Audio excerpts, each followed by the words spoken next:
ऐसे में अगर हम बात करें अजय माकन की, तो अजय माकन पहले भी सांसद रहे हैं नई दिल्ली से और दोबारा से पार्टी ने उन पर भरोसा जताया, लेकिन तब भी वो करिश्मा नहीं कर पाए अजय माकन जिसकी उम्मीद की जा रही थी। सुजीत जी,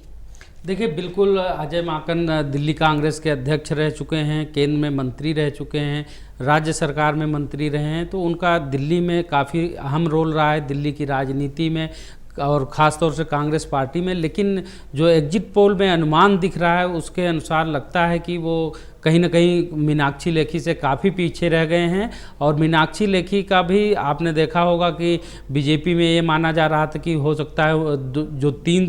टिकट कटनी है उसमें से मीनाक्षी लेखी का भी एक नाम चल रहा था, लेकिन ऐन वक्त पर उन्होंने अपने टिकट को मैनेज करने में वो कामयाब रहीं और वही वजह बनी कि अब वो जीत की तरफ भी बढ़ती दिख रही हैं। ख़ास तौर से जैसा कि बाकी संसदीय क्षेत्रों में भी देखने को मिला कि मोदी बनाम आदर्श का मुकाबला रहा, वही नई दिल्ली क्षेत्र में भी कमोबेश देखने को मिला और इसकी वजह से मीनाक्षी लेखी का परफॉर्मेंस ज़्यादा बेहतर नज़र आ रहा है और अजय माकन जो वहाँ पर अच्छा मुकाबला दे रहे थे मीनाक्षी लेखी को, वो पीछे होते दिख रहे हैं। और दूसरी बात विधानसभा क्षेत्रों की अगर की जाए तो एक अनुमान लग रहा था कि ज़्यादातर विधानसभा क्षेत्रों में कांग्रेस हो सकता है दूसरे नंबर पर रहे, लेकिन वहाँ पर आम आदमी पार्टी के उम्मीदवार की भी ने भी अच्छा प्रदर्शन कुछ विधानसभा क्षेत्रों में किया, जिसकी वजह से कांग्रेस नंबर 2 पर तो यहाँ आ रही है, लेकिन कई विधानसभा क्षेत्रों में कांग्रेस तीसरे नंबर पर है, जिसकी वजह से मीनाक्षी लेखी का जो टक्कर देनी चाहिए थी अजय माकन को, वो कई विधानसभा क्षेत्रों में उनसे ज़्यादा पीछे। देखिए, हालांकि अजय माकन यहाँ से जब से ये उनको संकेत मिले या फिर उनको आभास हुआ कि वो चुनाव लड़ सकते हैं, तब से वो एक्टिव हो गए थे और लगातार उन्होंने अपने जो भी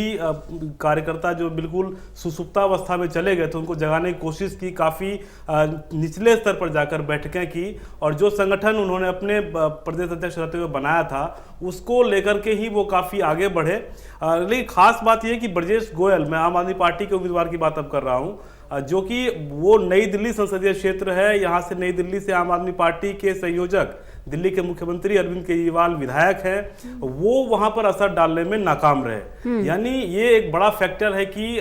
जो 18.3% करीब वो वोट ला रहे हैं, लेकिन जो एक फैक्टर होना चाहिए था कि मुख्यमंत्री के होने की वजह से उनको बाकी पड़ोसी जो विधानसभा क्षेत्र हैं वहां से भी वोट मिलता और वो उसको अच्छा कर पाते, उसमें नहीं थे। हालांकि आम आदमी पार्टी का प्रचार बिल्कुल ढीला ढाला रहा था यहाँ से और ये कहीं ना कहीं कह सकते ये भी एक वजह रही कि पहले से ही आम आदमी पार्टी ने हथियार डाल दिए थे, लेकिन आम आदमी पार्टी भी इसे एक अपनी कमजोर सीट और कमजोर उम्मीदवार के तौर पर मान रहे थे, लेकिन माकन काफी मजबूत माने जा रहे थे, फिर भी वो यहाँ पर पिछड़ गए। तरुण, देखिए, अजय माकन का जो इलेक्शन था वो सबसे ज्यादा प्लान्ड कैंपेन का इलेक्शन था। उन्होंने अपना इलेक्शन 7वें वेतन आयोग की त्रुटियों पे और ट्रेडर्स की समस्याओं के ऊपर प्ले करने की कोशिश की। उन्होंने अपना इलेक्शन कहीं पर भी राष्ट्रवाद के मुद्दे पर या मोदी बनाम कांग्रेस के मुद्दे पर जाने ही नहीं दिया। मुझे लगता है कि मीनाक्षी लेखी ये भुनाने में कामयाब हो गई कि ये इलेक्शन मोदी बनाम राहुल गांधी का है। नहीं तो अगर नाम के ऊपर देखा जाए, काम के ऊपर देखा जाए तो मीनाक्षी लेखी अजय माकन के सामने कहीं पर भी नहीं टिकती है। और ब्रजेश गोयल जो आम आदमी पार्टी कैंडिडेट है, सबसे वीक कैंडिडेट आम आदमी पार्टी के जो माने जाते हैं उनमें वीकेस्ट हैं ब्रजेश गोयल। ब्रजेश गोयल का इलेक्शन कैंपेन भी नहीं उठ पाया और चूंकि वो एक ऐसी कास्ट से बिलोंग करते हैं, कम्युनिटी को बिलोंग करते हैं जो माना जाता है कि बीजेपी को डेंट करेगी, लेकिन यहाँ पर बीजेपी को ट्रेडर कम्युनिटी ने डेंट नहीं किया है, ट्रेडर कम्युनिटी ने भी सपोर्ट किया है। और जो 7वें वेतन आयोग की समस्या त्रुटियां लेकर अजय माकन जा रहे थे सरकारी कर्मचारियों के बीच में, शायद सरकारी कर्मचारियों ने उसे मानने से मना कर दिया है। प्रदीप जी, मन के हारे हार, मन के जीते जीत, आम आदमी पार्टी पहले ही मन से हार गई थी और इसी का फायदा कहीं ना कहीं बीजेपी को हो रहा है। देखिए, बिल्कुल, और नई दिल्ली सीट की यही वजह है कि कई समीकरण बनकर उभरते हैं और ये शुरुआत से ही हाई प्रोफाइल सीट रही है। इस पर कई दिग्गज नेता इस सीट से प्रतिनिधित्व कर चुके हैं। अब तक 1957 से अगर देखें 9 बार बीजेपी जीती है, तो ये कांग्रेस जिस तरीके से उम्मीद कर रही थी सीट पर अजय माकन को लेकर आए थे, हालांकि वो आम आदमी पार्टी के साथ गठजोड़ के पक्ष में थे और ये भी चर्चाएं थी शायद वो चुनाव नहीं लड़ना चाहते, लेकिन उसके बाद जैसे ही समीकरण बदले, चुनाव मैदान में उतरना पड़ा, पार्टी का आदेश, तो ये कहा जा सकता है कि इस सीट पर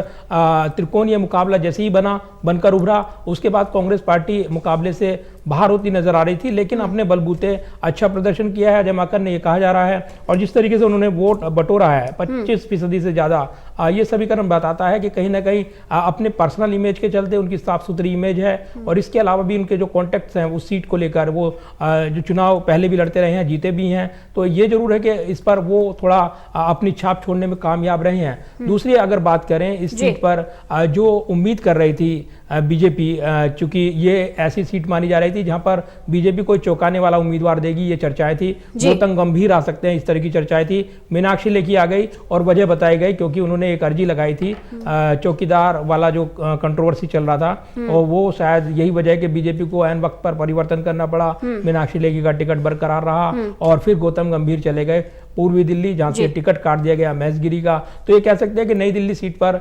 कोशिश तो की बीजेपी ने समीकरण बनाने की, लेकिन ओवरऑल जो सिचुएशन बनकर उभर रही है वो सीधे तौर पर उम्मीदवार, पर्सनल उम्मीदवार के तौर पर नहीं बीजेपी के, बल्कि जो मोदी इमेज है दिल्ली, उसमें फैक्टर काम किया है। और शायद यही रणनीति थी बीजेपी अध्यक्ष की, और इसीलिए नई दिल्ली सीट से आप देख सकते हैं कि बीजेपी सबसे आगे बनकर उभर रही है।